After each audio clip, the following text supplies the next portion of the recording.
A truck approaches a toll booth as it's being sanitized, with several workers cleaning the area in hazmat suits.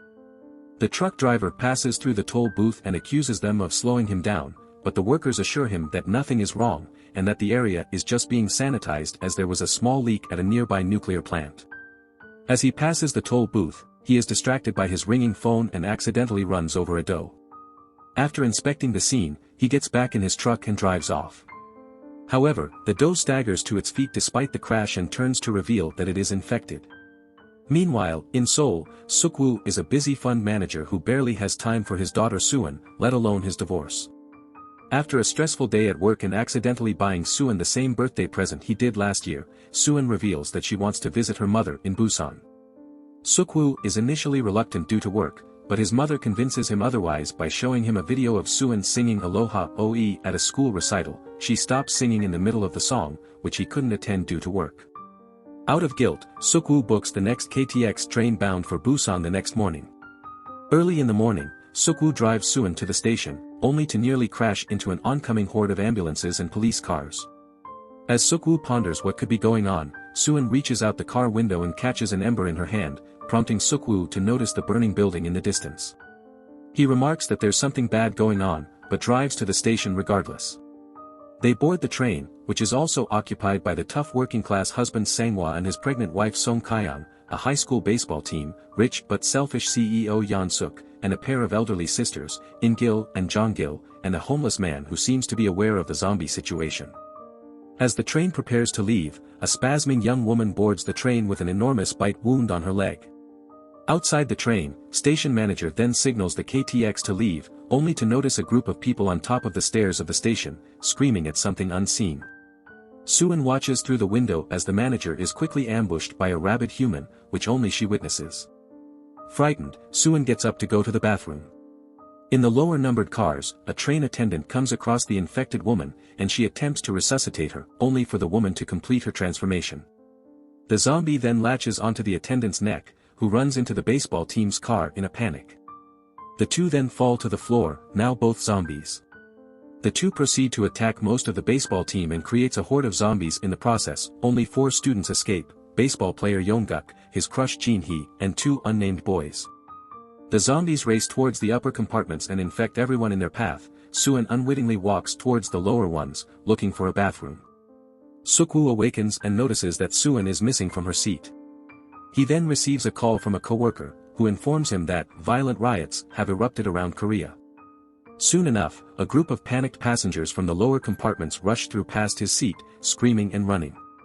Now realizing that Suan may be in danger, Suk-woo runs in the opposite direction and sees Suan standing right in front of an oncoming horde of zombies. He grabs her, and they are chased by the horde, but Suk-woo successfully reaches his compartment and attempts to barricade it, nearly locking Sang-hwa and Song Kyung out in the process. The survivors struggle to barricade the door, then realize that the zombies do not know how to open it, and merely charge at the sight of humans. Song Kyung uses water and newspapers to cover the windows, which remedies the situation by causing the zombies to think they are not there. The conductor reassures the survivors over the intercom that the train will not go to Busan, but stop at Daegu Station, as he has been informed that the military has been dispatched there. Yeon-suk calls his company friends and asks about the situation at Daegu, which Suk-woo overhears and deduces from it that all arriving passengers at Daegu will be forcibly quarantined. He makes a private call to a co-worker and convinces him to pick him and Suan up separately so they won't be quarantined. The train then arrives at the abandoned Daegu station, and Suk-woo takes Suan towards the east exit where they will be picked up, while the others go towards the main exit. The homeless man follows Suk-woo, having overheard his phone call. The three go down the hallway where they see a soldier in the distance. Relieved, Suk-woo tells Suan to stay where she is, and he rushes towards the soldier for help, only to see that he is injured. The soldier begs them to help him before a horde of infected soldiers round the corner, trampling and consuming him. The rest of the survivors head out the main exit. Towards the bottom of the escalator, the survivors see a large group of uniformed men and realize the soldiers are all infected, and the deployment has failed. Several of the passengers are eaten and infected as they scramble back up the escalator and back into the station. Suk-woo, still inside the station concourse and facing zombies, tells Suan to run. She does so and bumps into Song Kyung and Sang-hwa, who are rushing back to the train with the others. Song Kyung takes Suan and runs to the platform, while Sanghwa fights off the horde with Sukwu, Yongguk, and the two other baseball players. Once they manage to lock the exit door, they run to the train. Yongguk's two friends are attacked and infected when they reach the platform. Meanwhile, Jin-hee, Yeon-suk, and a few others have successfully boarded the train. Song Kyung and Suan are also boarding when a glass bridge above the train shatters and sends zombies raining onto the platform. One of the zombies falls between In-gil and Jong-gil, separating them. Jong-gil is forcibly dragged aboard Jin-hee's compartment, and she watches In-gil, Song Kyung, and Suan run in the opposite direction. Song Kyung, Suan, In-gil, and the homeless man barricade themselves inside a bathroom in one of the lower infected compartments, while Yongguk, Sukwu, and Sanghwa successfully get onto a safe compartment. Sanghwa calls his wife and realizes she is trapped in the bathroom with a few others. Unwilling to leave them to die, the three of them begin fighting through the lower compartments to rescue them. In the process, they discover the zombies are blind in the dark and only react to sound. They use this to their advantage and manage to rescue them, and they all run together towards the first compartment, where Yeon-suk, Jin-hee, Jong-gil, and the manager are. Yongguk texts Jin-hee that they have rescued the survivors and are headed towards her compartment. When she happily tells the others, they react with hostility and decide to lock the door to their compartment to prevent the group from entering. With the door locked, Yongguk attempts to break it open, while Sukwu and Sanghwa struggle to keep the zombies from entering on the other side.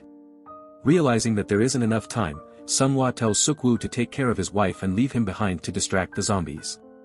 Sukwu tearfully apologizes and lets go of the door, dragging Suan and Song Kyung towards the barricaded door. Before he is consumed, Sanghwa manages to tell his wife the name he chose for their unborn son. The locked door is broken down and the survivors pile into the compartment safely. There is a second door inside the compartment, which they close, although In-gil is not fast enough and she is eaten. Realizing that Sanghwa and In-gil could have survived as well if the group hadn't barricaded the door, Sukwu angrily punches Yeon-suk and demands to know why he did such a thing. Unwilling to answer, Yeon-suk lies to the others and insists that Sukwu and his allies are infected. Instilling fear inside the initial group that barricaded the door, they force Sukwu and the group that just entered the compartment, now joined by Jin-hee, into the hallway between their compartment and the conductor's car. Once they are forced out, Yeon-suk and the others use their neckties and shirts to tie down the knob and prevent them from coming back in. Jong-gil, still shocked and silent from seeing her sister die needlessly, notices In-gil's face in the crowd of zombies in the door window. She tells her infected sister that she lived a long and fulfilling life, and realizes that the compartment group's actions have led to her sister's death. Out of anger and defeat, Jong-gil opens the door, allowing the zombies to flood the safe compartment. The survivors inside the hallway can only watch as the group is eaten inside the compartment. They see shadows of the passengers desperately clawing at the door they just barricaded in a cruel twist of events. The conductor receives a radio notification that Busan has succeeded in holding off the zombie infection. However, as they approach a station before Busan, the train is cut off by debris on the track. The conductor informs the remaining survivors on the train over the speaker that he will find another train on an unblocked track to drive to Busan and that they should follow him, but wishes them luck, as they will have to exit the train and survive crossing the zombie-filled tracks. He exits his cockpit, and finds an empty path, successfully discovering a cargo train. He starts it up and begins going down the track towards Busan, searching for survivors on the tracks. Sukwu and the others exit the train, and unbeknownst to them, Yeon-suk has survived the horde of zombies in the compartment, by hiding in the bathroom. He also hears the conductor's announcement and fights his way out of the compartment, but several zombies continue chasing him as he gets off. Meanwhile, Sukwu's group is making their way to the cargo train. Suddenly, a burning freight car rushes towards them, and Jin-hee and Yongguk are separated from the group when the runaway freight rams into the cars of a nearby train, which falls and blocks their path. They go into one of the next train cars to cross over to the other side through the door, not noticing that Yeon-suk, who is being chased by a zombie, is following them. Yeon-suk enters the car and throws Jin-hee behind him, sacrificing her to the zombie. Yongguk fights the zombie off and collapses to the ground, cradling the spasming Jin-hee in his arms. Yeon-suk ignores them and manages to pry the door open and runs towards the cargo train. As Jin-hee chokes and begins to turn, Yongguk begins to cry, asking why fate had to be like this. He apologizes to Jin-hee for not telling her how he felt about her, as she fully turns and consumes his face and throat. Yeon-suk runs towards the cargo train, but twists his ankle on the tracks, and one of the zombies following him manages to bite his ankle. The conductor rushes off the car to help, but Yeon-suk betrays him and throws him aside to the zombies like he did with Jin-hee. He ignores the conductor's screams for help as he boards the train alone. Meanwhile, the homeless man, Suwon, Suk-woo, and Song Kyung are on the other side of the wreckage, trapped under a train full of zombies. The windows of the train threaten to collapse at any moment. Suk-woo finds an opening under the train and begins to climb under it, but a part of the train collapses and seals the hole before the other three can make it through. The impact also shatters a window, and a small group of zombies tumble out and crawl towards the three. However, the homeless man sacrifices himself to the zombies at the last minute, allowing enough time for Suk-woo to pull the debris away, and for Song Kyung and Suwon to escape. They run towards the cargo train and get on the outdoor platform of it. Suk-woo approaches the cockpit but backs away when he sees Yeon-suk in the conductor's seat, milky-eyed and infected. He initially shuts the door, but Yeon-suk opens it in spite of being a zombie. The infection has not reached his brain. Yeon-suk approaches Suk-woo and begs him to take him home to Busan, speaking like a little boy and reciting his address and the name of his mother. Suk-woo tells him he is infected, and Yeon-suk is momentarily shocked, and he weeps, but within seconds, he is fully turned. Suk-woo begins to struggle with the zombified Yeon-suk and nearly falls off the ledge of the car. Suwon screams on the other side of the car platform, which attracts Yeon-suk, and he attempts to attack Song Kyung and Suwon. However, Suk-woo intervenes, and his hand is severely bitten. He manages to throw Yeon-suk off the car but notices his injury. Aware that he will turn very soon, he seats Suwon and Song Kyung in the cockpit and tells them how to use the brakes once they get to Busan station. He then tries to leave the car, but Suwon begs him to stay and reveals that on the day of her recital, she did not finish singing Aloha Oe because she didn't see Suk-woo in the audience. She had been saving the song for her father. The two have a tearful farewell, and Suk-woo holds Suwon's small hands in his for a moment, before throwing them aside and locking himself out of the cockpit. Suwon begins to scream and cry for him to come back. As the infection spreads, Suk-woo sobs as he walks towards the end of the train car, clutching his bloody hand. Suwon continues to cry for him inside the cockpit, as Song Kyung tries to hold her back. He slowly approaches the back of the train car, fighting the infection, and begins thinking of when Suwon was an infant. Recalling his happiest memories of cradling her and holding her small fingers and toes, as he did in the cockpit before, the infection takes hold, his eyes going white and veins going dark. However, in spite of being fully zombified, Suk-woo continues thinking of Suwon, and he smiles happily towards the sky before falling off the car and onto the tracks. It is left ambiguous as to whether this was due to his body spasming, or him jumping off the car in an act of suicide to keep Suwon and Song Kyung safe. The train car finally arrives at the tunnel leading to Busan station. However, the track is blocked off with debris. The two exit the car and begin walking down the tunnel, not aware that they are being watched on the other side by the Busan military. One of the snipers reports their approach to his superior and is told to shoot them down, as they cannot tell in the dark whether they are infected or not.